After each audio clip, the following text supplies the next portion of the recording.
At her wedding, my daughter hung my photo at the entrance with the caption, "No entry." A cruel blow from the only child who was supposed to be my pride and joy. Instead of celebrating, I turned around and walked away, leaving behind my dreams of a happy family. But 3 hours later, my phone exploded with 73 missed calls. Her betrayal had turned into chaos.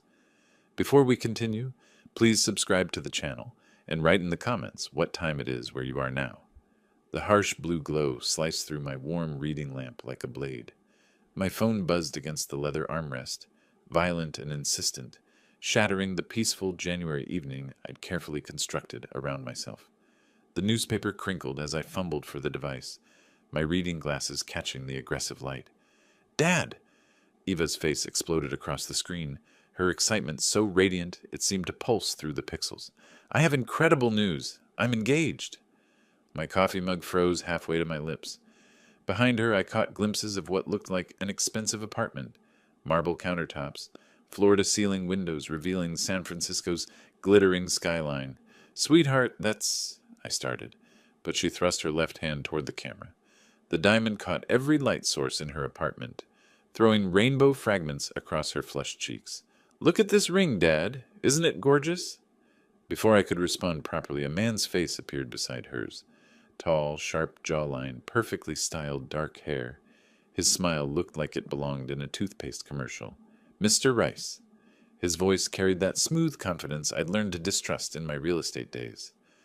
"I'm Harold Kensington. I promise your daughter will be the happiest woman in the world."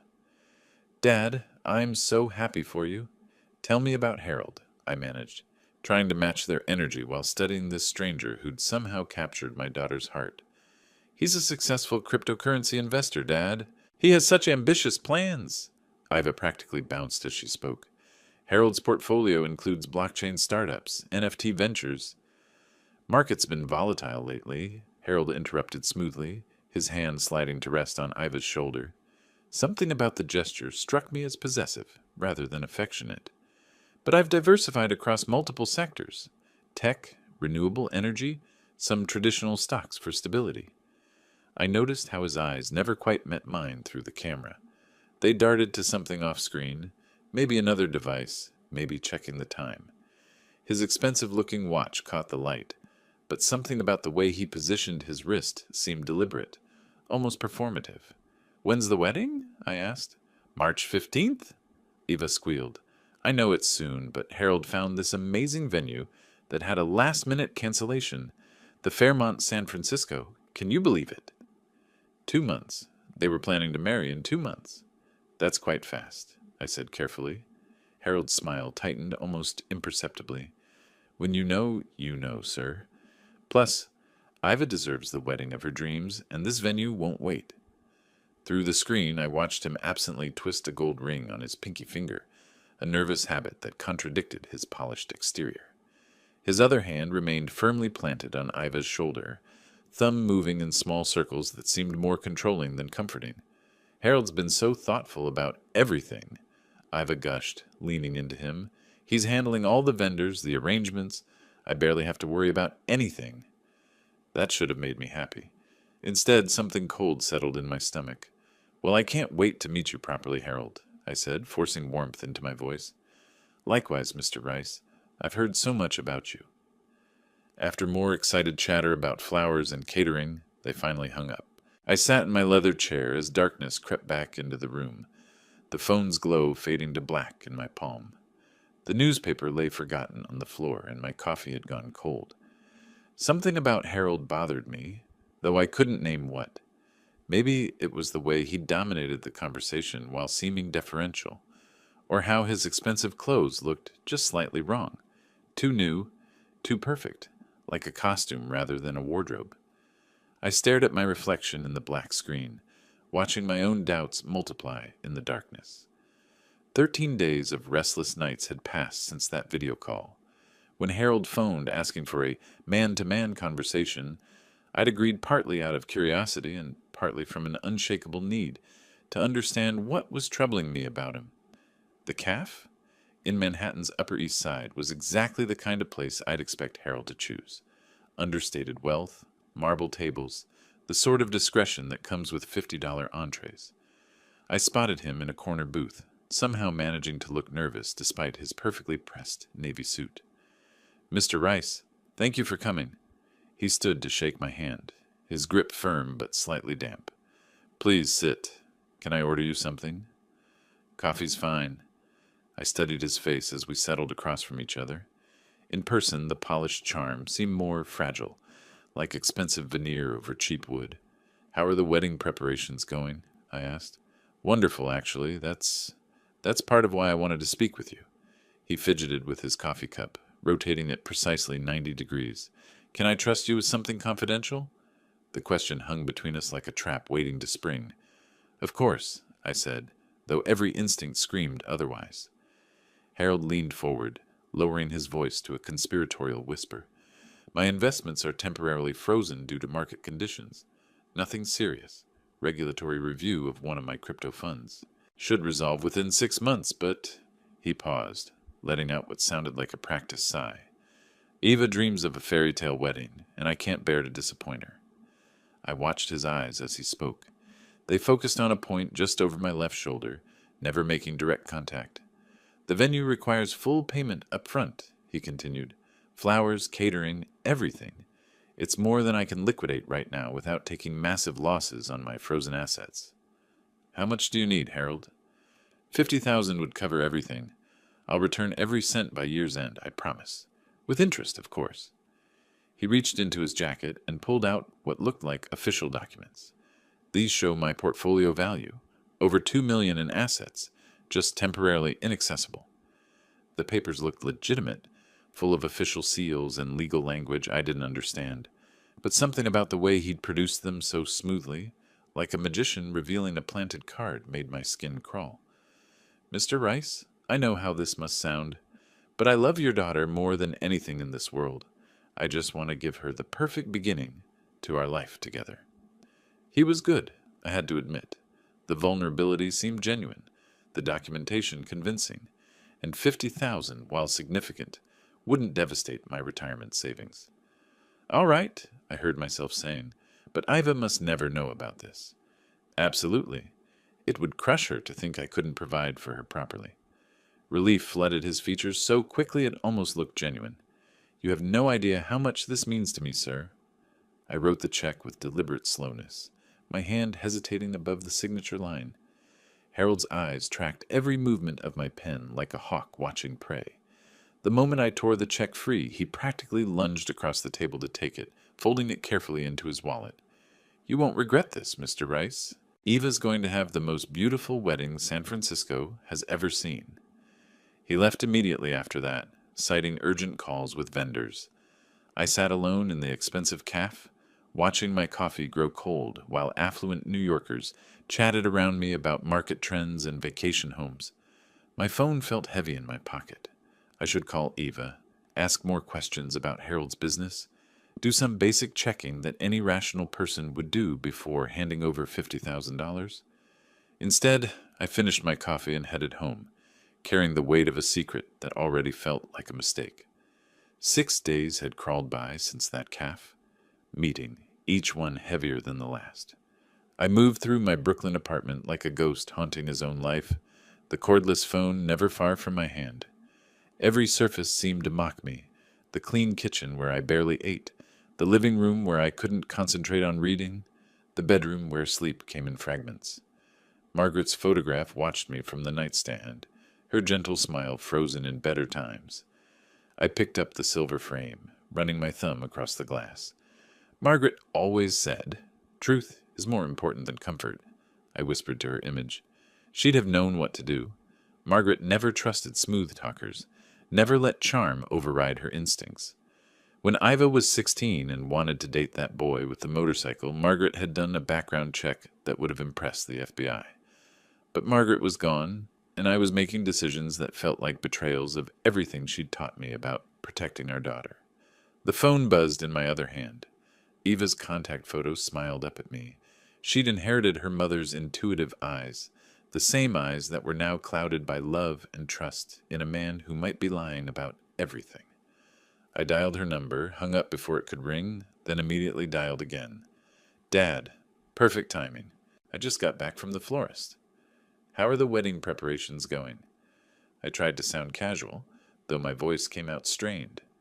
Wonderful, Dad. Harold is so attentive to details. He's handling everything. The band, the photographer, even coordinating with the hotel staff. I barely have to think about anything except showing up in my dress.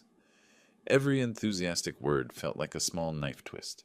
Harold was controlling every aspect of their wedding with her money. My money. Eva, I started, then stopped.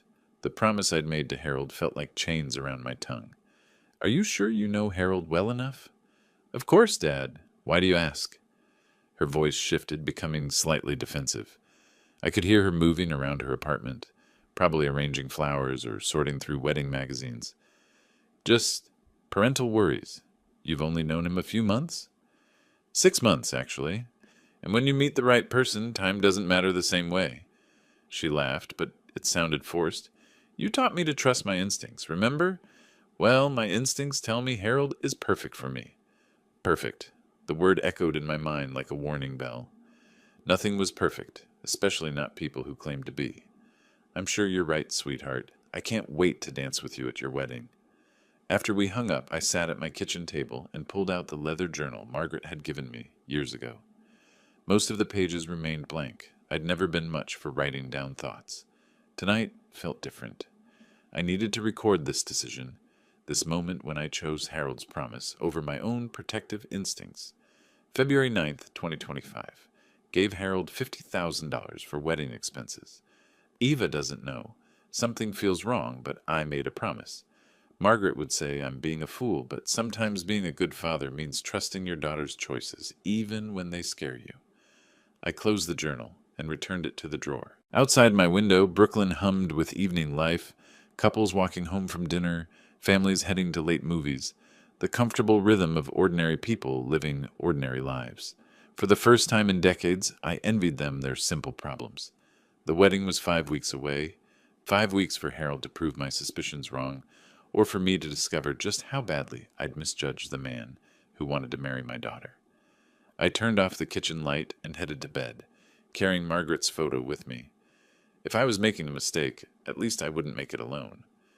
3 days had passed since I'd written those words in Margaret's journal. Now I stood outside Le Bernardin, San Francisco's temple to French cuisine, watching through floor-to-ceiling windows as Harold and Iva laughed over champagne flutes.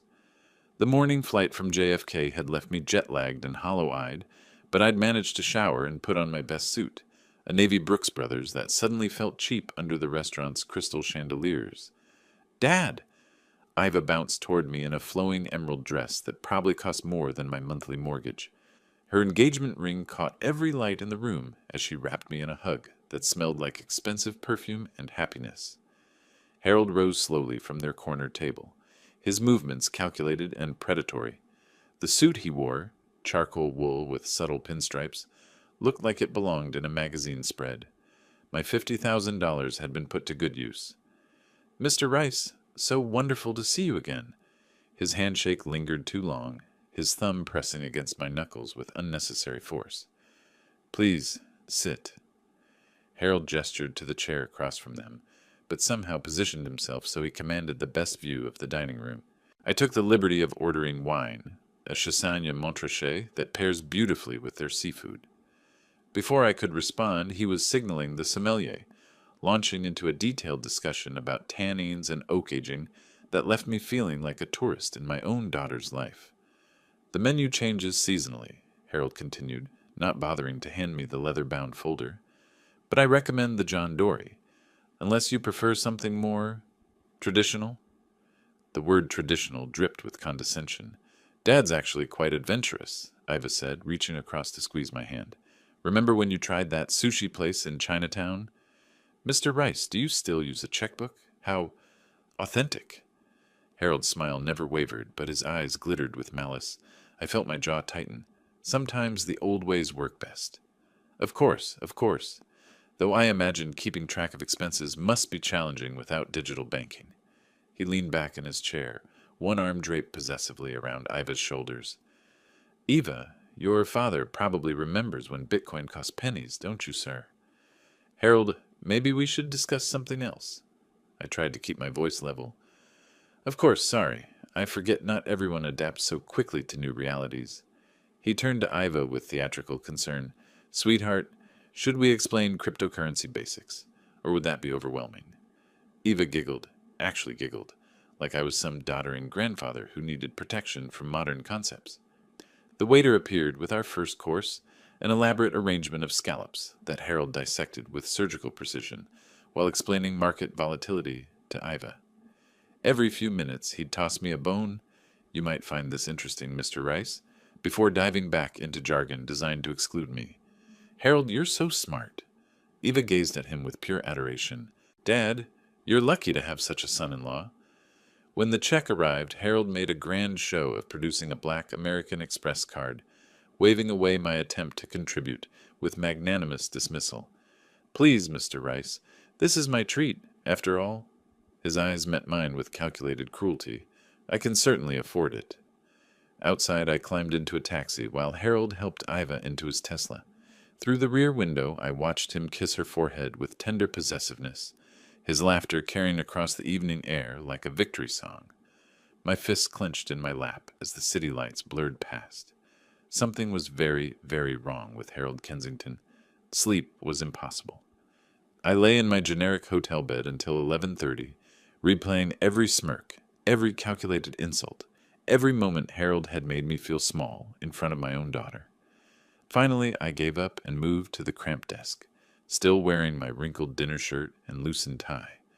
The hotel's Wi-Fi password was taped to the lamp base. I opened my laptop and stared at the search bar, unsure where to begin. Harold Kensington, I typed. The first page showed LinkedIn profiles and some tech blog mentions, all consistent with his story. Too consistent. I scrolled deeper, adding San Francisco to narrow results. Page 3 yielded something different. A business registration for Kensington Digital Ventures, filed just 6 months ago. The address was a UPS store. I tried Harold Kensington fraud. The screen flickered, then filled with court documents. Los Angeles County Superior Court. Case number CV 2024-7891. Harold James Kensington, defendant in a civil lawsuit for misappropriation of funds, identity theft, and investment fraud. Court case in Los Angeles. Investment fraud, I whispered to the empty room. My hands trembled as I clicked through pages of legal documents. The plaintiff was a woman named Rebecca Martinez, age 31, who'd given Harold $180,000 for what she believed were cryptocurrency investments. The photo showed a pretty brunette with trusting eyes that looked remarkably like Eva's. I searched Harold Kensington Los Angeles victims. More cases emerged. Sarah Chen, $95,000. Jennifer Walsh, $240,000. Always the same pattern. Young, successful women. Always the same promises of investment opportunities. Always the same devastating losses. Harold Kensington accused of misappropriating $200,000. I read aloud from a news article, my voice cracking. But it was the photo gallery that made my blood freeze.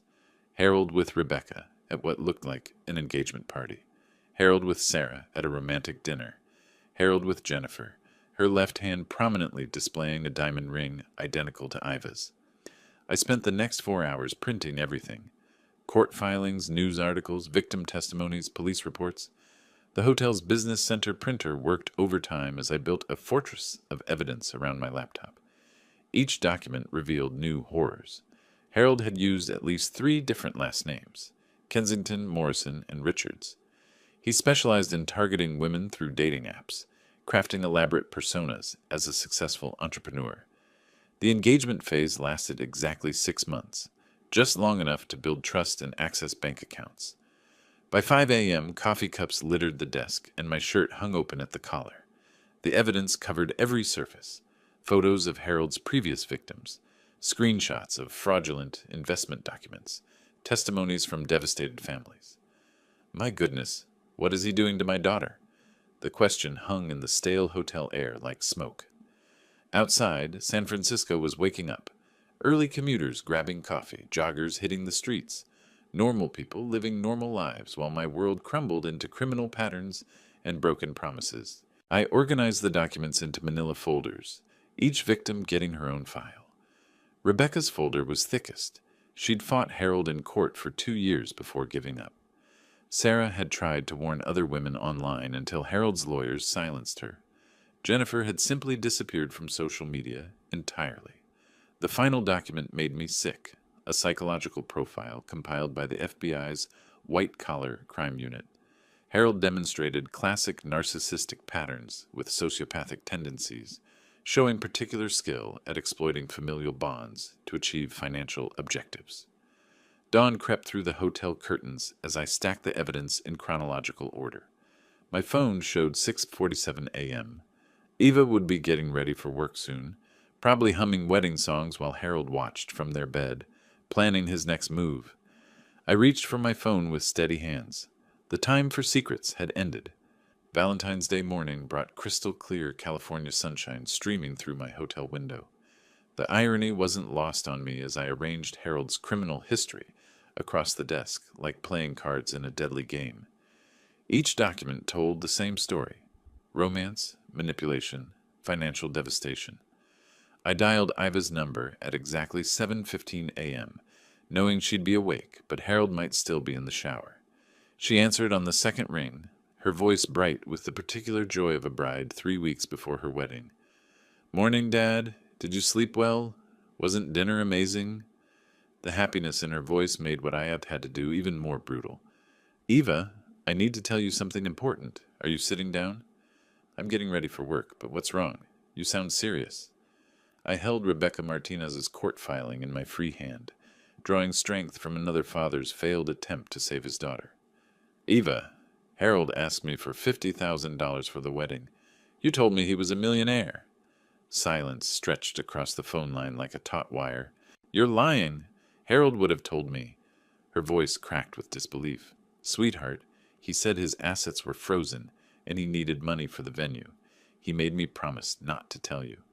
"That's impossible. Harold shows me his investment accounts all the time. He has over $2 million. He has a court case for fraud, sweetheart. I have the documents right here. Los Angeles County, case number CV 2024-7891. He stole money from a woman named Rebecca Martinez." I heard movement in the background, Harold's voice asking what was wrong. Eva's breathing became rapid and shallow. "You're making this up because you can't accept that I've grown up. You can't stand that I don't need you anymore." "Eva, please just look at the evidence. There are other women, Sarah Chen, Jennifer Walsh. He's done this before, exactly the same pattern." The phone changed hands abruptly. Harold's smooth voice replaced my daughter's tears. "Mr. Rice, I understand you're concerned, but these accusations are completely false. I was cleared of all charges in Los Angeles. The case is still pending, Harold. I have the current filings. You have outdated information from disgruntled former business partners. Eva knows the truth about my finances." In the background, I could hear my daughter sobbing. Harold's voice became softer, more manipulative. "Sweetheart, your father is trying to sabotage our happiness. Some parents can't let go. Let me talk to Iva." My voice came out harder than I'd intended. "She's too upset right now. These false accusations have really hurt her." Iva's voice cut through, shrill with pain and anger. "How could you do this to me? How could you lie about Harold just to ruin my wedding?" "I'm not lying. There are photos of him with other women, engagement rings identical to yours." "Enough! You can't accept that I've found someone who loves me for who I am, not who you want me to be." I tried one more time, my voice breaking. "Eva, please, just look at the evidence before you marry him. I'm sending everything to your email, right now. Don't come to my wedding. I'm serious. You've chosen to believe lies over your own daughter's happiness." The line went dead. I sat staring at my phone screen, the evidence scattered around me like the remains of a relationship 28 years in the making. Through the hotel window, couples walked hand in hand toward Valentine's Day brunches, oblivious to the war being fought in room 412. The email I'd promised to send remained unsent, my finger hovering over the keyboard. Harold had won this round, turning my protection into persecution, my love into control. But fathers don't give up easily. 1 month had crawled by since that Valentine's Day phone call. 31 days of wandering through my Brooklyn apartment, like a ghost haunting his own life. The evidence folders sat untouched on my kitchen table, their manila surfaces now warped from coffee rings and the humid breath of my sleepless nights. Every morning began the same way, checking my phone for messages that never came, staring at Iva's contact photo until my eyes watered. The stack of unfinished letters on my desk had grown thick, apology attempts that started with "Dear Iva" and ended with crumpled paper in my wastebasket. Margaret's photograph watched me from the mantel as I pulled out Harold's court documents for the 100th time. Maybe I'd been too hasty, too suspicious. The internet could lie, couldn't it? Photos could be manipulated, court records misinterpreted. Maybe I'm too suspicious. "She's a grown woman," I whispered to the empty room. My neighbors had started leaving concerned voicemails. Mrs. Patterson from downstairs mentioned I looked thin. The mailman asked if I was traveling, noting the pile of uncollected mail. Even my doctor's office called about a missed appointment I couldn't remember scheduling. But today was different. Today was March 14th, and tomorrow my daughter would marry Harold Kensington, with or without my blessing. I lifted Margaret's silver frame, tracing her smile with my thumb. "Margaret, what would you do?" Her gentle eyes seemed to whisper what I needed to hear. Sometimes love means letting go. Maybe the court documents were fabricated. Maybe those other women had lied. Maybe Harold truly loved Iva, and my jealousy had clouded my judgment. After all, what father easily hands his daughter to another man? "Maybe the internet articles are just slander," I murmured, finally closing the evidence folders. By noon, I'd made my decision. I would attend the wedding, offer my blessing, and try to rebuild what I'd broken with my accusations. The expensive jewelry store on Fifth Avenue welcomed me like an old friend. I'd bought Margaret's engagement ring there 30 years ago. The wedding gift I selected cost more than most people's cars. A vintage Cartier necklace with diamonds that caught light like captured stars. The saleswoman wrapped it in ivory silk with a card that simply read, "For my daughter on her wedding day. All my love, Dad." At JFK Airport, I sat with the gift carefully balanced on my lap, rehearsing the apology speech I'd memorized during the flight to San Francisco. I would tell Iva I'd been wrong, that Harold seemed like a good man, that I only wanted her happiness. The plane lifted off into gathering dusk, carrying me toward what I hoped would be reconciliation. Below, New York's lights faded like dying embers, and I closed my eyes, imagining tomorrow's wedding as a new beginning rather than an ending. Maybe fathers could learn to trust their daughters' choices, even when those choices terrified them. The Fairmont San Francisco rose before me, like a wedding cake made of marble and crystal, its facade draped in elegant banners, announcing the Rice Kensington celebration. I stepped from the taxi, clutching Iva's gift, my heart hammering against my ribs as I adjusted my best navy suit, the same one I'd worn to walk her down the aisle at her college graduation.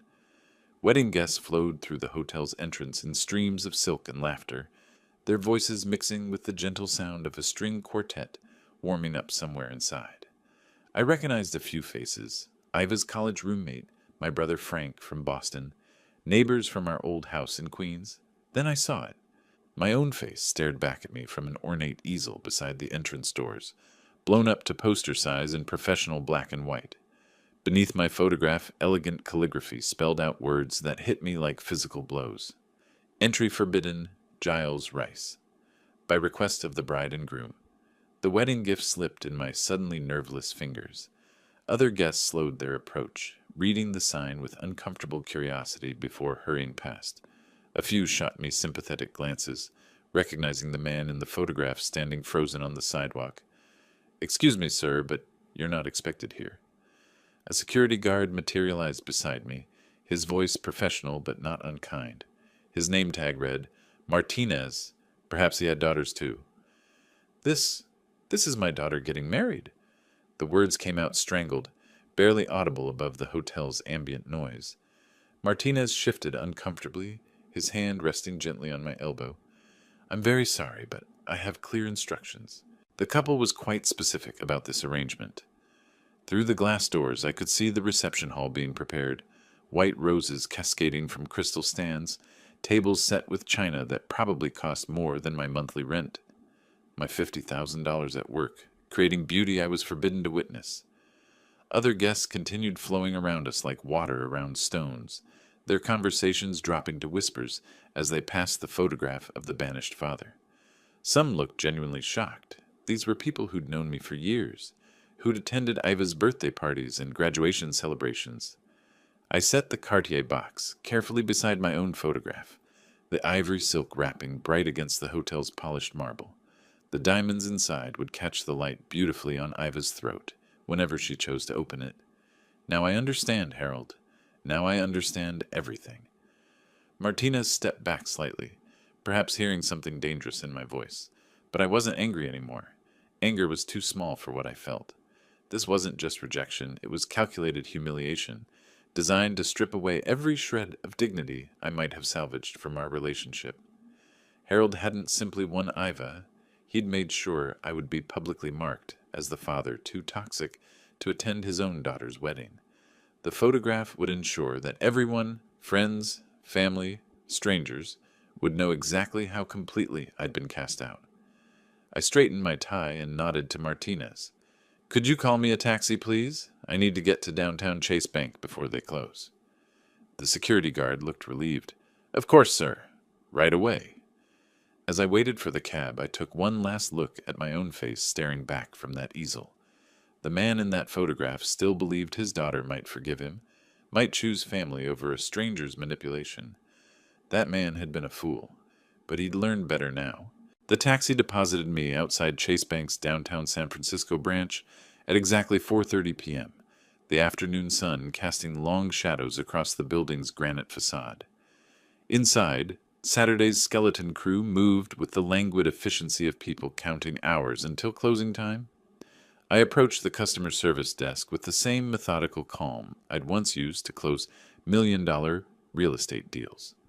The young banker, her name tag read Jessica, looked up from her computer screen with practiced politeness. "Good afternoon. How can I help you today?" I placed my driver's license and account documentation on her polished counter with deliberate precision.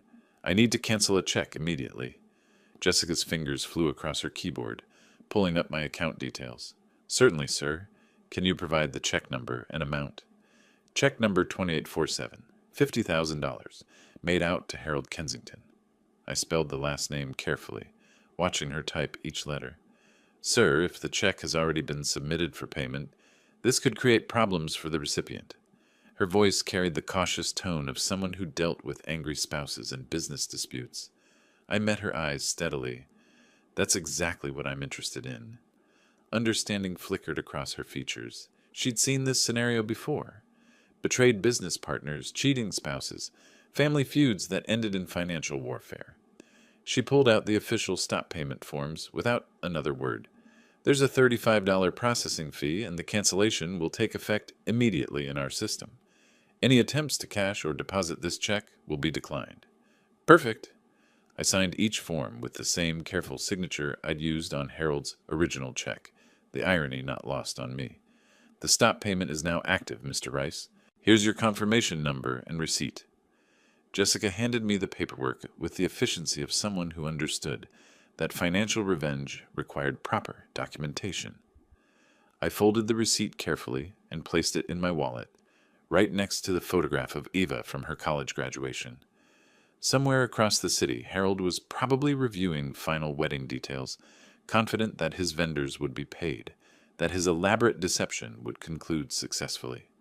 By now, the wedding ceremony had likely begun.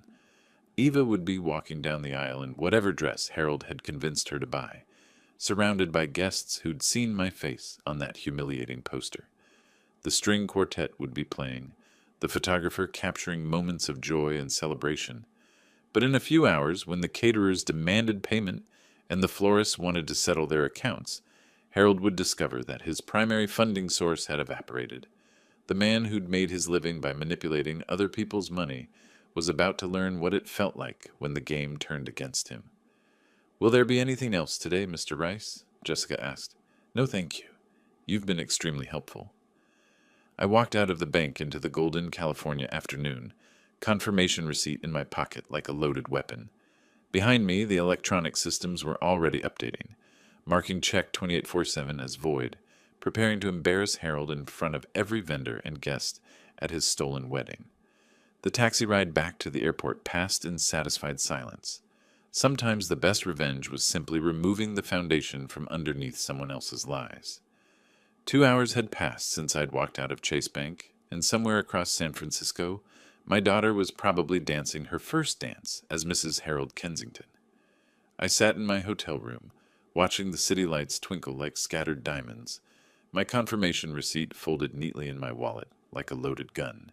The Fairmont's ballroom would be glowing with candlelight about now, the string quartet playing Pachelbel's canon, while Iva floated across the marble floor, in whatever dress Harold had convinced her to buy. The thought should have made me sad. Instead, I felt nothing but cold satisfaction. My phone buzzed, a text from my brother Frank. "Beautiful ceremony. Wish you could have been here." Then another buzz. "Payment terminal acting up. Very strange." This one from someone I didn't recognize. Probably a vendor. The third message made me smile. "Harold looks like he's seen a ghost." At the Fairmont, Harold would be approaching the catering manager about dinner service, pulling out the black American Express card he'd used so dramatically at our disastrous restaurant meeting. The same card that would now decline with the harsh electronic beep of insufficient funds. "Mr. Kensington, we need immediate payment before we can serve the main course." The catering manager's voice would be professional, but firm. I'd dealt with enough wedding vendors to know the drill. Harold would try again, probably blaming technical difficulties, asking them to process it manually. When that failed, he'd pull out backup cards, each one maxed out from previous schemes, each rejection echoing through the ballroom like gunshots. "There must be a mistake. This is impossible," he'd insist, sweat beading on his forehead despite the ballroom's careful climate control. By now, the musicians would have stopped playing. Their payment authorization also declined. The photographer would be packing expensive equipment, explaining apologetically that contracts required immediate settlement. Even the florist would begin quietly removing centerpieces, protecting their investment from a client who could no longer pay. "Harold, what's happening? Why is everyone leaving?" Iva's voice would crack with confusion and growing panic. Other guests would notice the chaos. Wealthy friends and family watching in horror as vendors systematically dismantled the elegant wedding they'd been admiring. Social media posts would shift from congratulatory photos to uncomfortable documentation of a very public financial meltdown. "Your father, he did this. He ruined our wedding." Harold's voice would rise above the murmur of confused guests, his practiced charm finally cracking under pressure. But I wasn't there to witness his humiliation firsthand.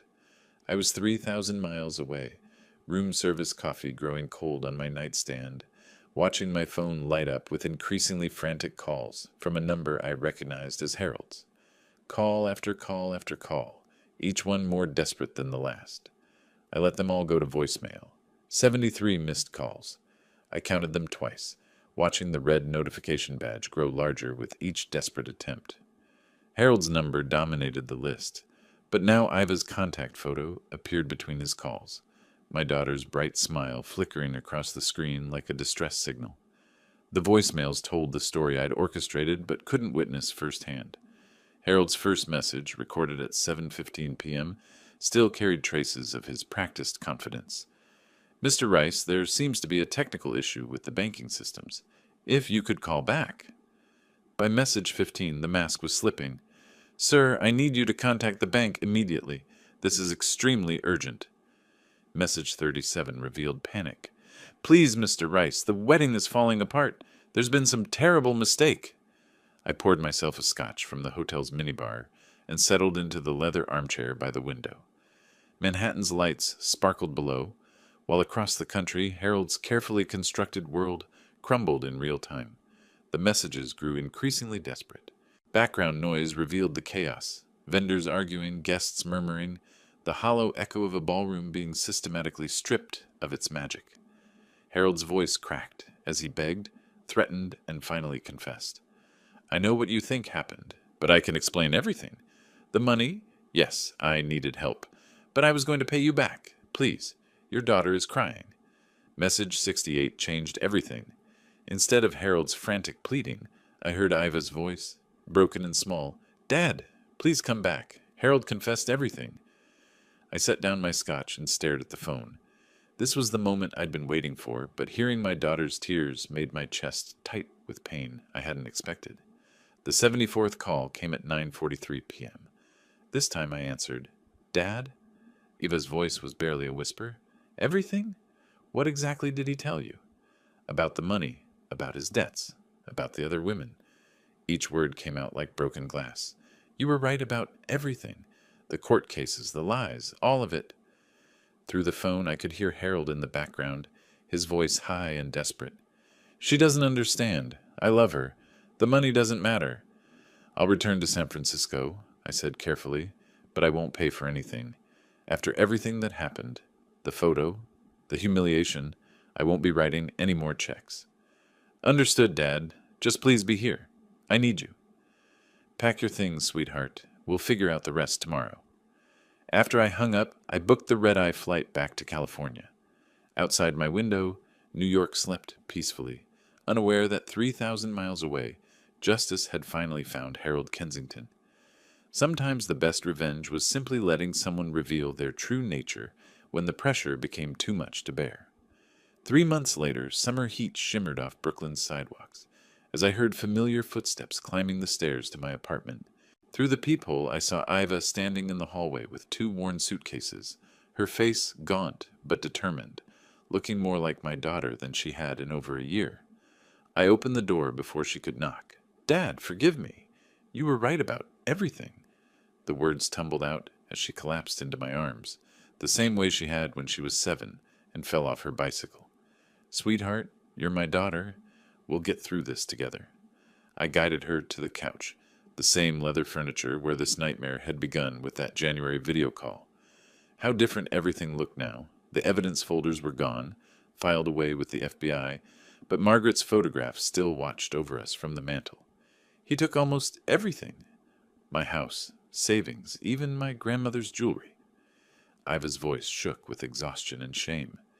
"After the wedding fell apart, he became desperate. Started forging my signature, accessing accounts I didn't even know he'd found." The television murmured in the background. I'd been watching the evening news out of habit. Suddenly, Harold's face filled the screen, but not the polished headshot from his fake business profiles. This was a mugshot, his hair disheveled, his practiced smile replaced by the hollow stare of someone whose schemes had finally caught up with him. "Harold Kensington arrested for fraud in especially large amounts," the anchor announced with professional detachment. "Federal investigators say he targeted wealthy families through romantic relationships, stealing over $2 million from victims across multiple states." Iva looked up at the screen, then back at me. "They called me yesterday. I'm not his only victim, am I?" "Rebecca Martinez, Sarah Chen, Jennifer Walsh." I named the women whose photographs I'd printed in that San Francisco hotel room. "You weren't his first, but you'll be his last." The news continued with details that validated every instinct I'd had about Harold. Multiple identities, forged investment documents, a pattern of targeting successful women through dating apps, then systematically draining their assets over 6-month periods. "Harold will answer for this. Justice will be restored," I said, pulling my daughter closer. The federal investigation had moved swiftly once Harold's house of cards collapsed. My evidence from that sleepless night in February had provided the initial roadmap, but Harold's desperation after the wedding had led him to make increasingly reckless moves. When you've built your life on lies, the truth has a way of surfacing when you least expect it. "I testified at the grand jury last week," Iva said quietly. "He's looking at 15 to 20 years. Outside, Brooklyn hummed with its familiar evening rhythm. Normal families were finishing dinner, helping children with homework, living the simple, honest lives I'd envied during my darkest moments. "What now?" Iva asked. I looked around the apartment that had sheltered me through the worst crisis of my life, then at my daughter, older, wiser, scarred, but not broken. "Now we rebuild? Together?" Margaret's photograph seemed to smile approvingly from the mantel. Sometimes protecting the people you love means making difficult choices, even when they hate you for it. But love endures, truth prevails, and justice, when it finally comes, tastes sweeter than any revenge. If you like this story, please like this video, subscribe to the channel, and share your impressions of this story in the comments. To listen to the next story, click on the box on the left. Thank you for watching,